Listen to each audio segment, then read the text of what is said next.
পুলসিরাতের নাম শুনেছেন কখনো? আমরা যারা মুসলমান ধর্মাবলম্বী তারা সবাই জানি চুলের চেয়ে চিকন এবং হীরার চেয়ে ধার। কারোর জন্য পার হতে অনেক সময় লাগবে, কারো হুট করে পার হয়ে যাবে। আমি জাস্ট পুলসিরাত পার করে আসছি এই মুহূর্তে। এটা আগে মনে হয়েছে আমার কাছে এটা পুলসিরাতের মতো, এখন জাস্ট একটা সিম্পল পানিবাতের মতো মনে হইল আমার কাছে।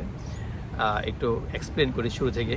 আমি জাপানে আসার পরে আমার মাস্টার্স করাটা কমপ্লিট করা হয় নাই, তো গত বছর ভাবলাম যে মাস্টার্সটা কমপ্লিট করে নেই, যেহেতু বয়স বাড়ছে, পড়ালেখা থেকে ইন্টারেস্ট দূরে চলে যাচ্ছে, তার জন্য করে নেওয়াটা ভালো। একটা যদি মাস্টার্স কমপ্লিট নাই করতে পারলাম তাহলে এই জীবনের মানে কি, বেঁচে থাকার মানে কি? তো যাই হোক, আমি ওইভাবে একটা ভার্সিটি অ্যাপ্লাই করলাম। সামহাও আমার যখন তারা বললো যে তোমার পাসপোর্ট এবং ডকুমেন্টস কিছু চাইলো সাবমিট করো, তখন আমি দেখলাম যে আমি নোটিশ করলাম আমার পাসপোর্টের ম্যাচ শেষ, অলরেডি ম্যাচ শেষ হয়ে গেছে। তখন ওটার জন্য বাদ পড়ে গেলাম এবং আমার পাসপোর্ট রিনিউর জন্য অ্যাপ্লাই করলাম। কিছুটা সময় লাগলো। এখন আবার অ্যাপ্লাই করলাম অন্য একটা ভার্সিটিতে। আমি অ্যাপ্লাই করার পর ওই সিমিলার প্রসেসিং, তারা বললো তোমার সব কিছু ওকে আছে, ওকে ফাইন। তোমার এখন নেক্সট প্রসেস হলো ভিসা ক্ষেত্রে আমাদের কোনো হাত নাই, আমরা ডকুমেন্টস দিয়ে দিচ্ছি। তো জাস্ট ভিসা এম্বাসি ফেস করে আসলাম, আমেরিকান এম্বাসি আমার পিছনেই। অনেকটা সময় লাগলো, অনেকটা সময় বলতে আমি যেহেতু টোকিও থেকে প্রায় 400 কিলোমিটার 350 কিলোমিটার বেশি দূরে থাকি, আসতে খুব সকালে ঘুম থেকে আসতে হয়েছে।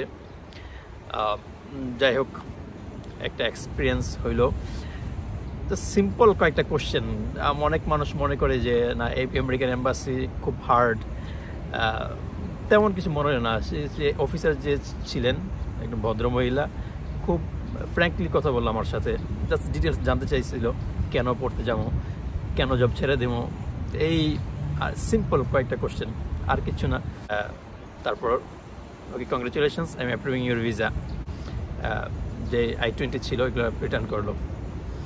যারা স্পেশালি যারা F1 ভিসার জন্য অ্যাপ্লাই করে তাদের অনেক টেনশন থাকে, আমার অনেক টেনশন ছিল। আমি গত 1 মাস অনেক টেনশনে ছিলাম যে কি না কি হয়, এতটা দূর প্রসেসিং কমপ্লিট করার পরে যদি না হয় এক মুহূর্তের জন্য, একটা সম্ভাবনা, একটা অনিশ্চয়তা, এই সব কিছুর মাঝে এখন একটা রিল্যাক্স পাইলাম। আমিও প্রায় 1 মাস যাবৎ সোশ্যাল মিডিয়া থেকে অনেকটা দূরে ছিলাম মোটামুটিভাবে, মানুষের সাথেও খুব কন্ট্যাক্ট কম করতাম। একটা পেন ছিল মাথার মধ্যে, কি না কি হয়, বা খুব আশা নিয়ে অ্যাপ্লাই করলাম, যদি না হয়, আমার কোয়ালিফিকেশন থাকা সত্ত্বেও যদি না হয়। যাক, শেষ মুহূর্ত হলো। যারা আমাকে হেল্প করেছে, এখন পর্যন্ত হেল্প করছে, যারা মেন্টালি এবং বিভিন্ন ইনফরমেশন দিয়ে, সবাইকে ধন্যবাদ।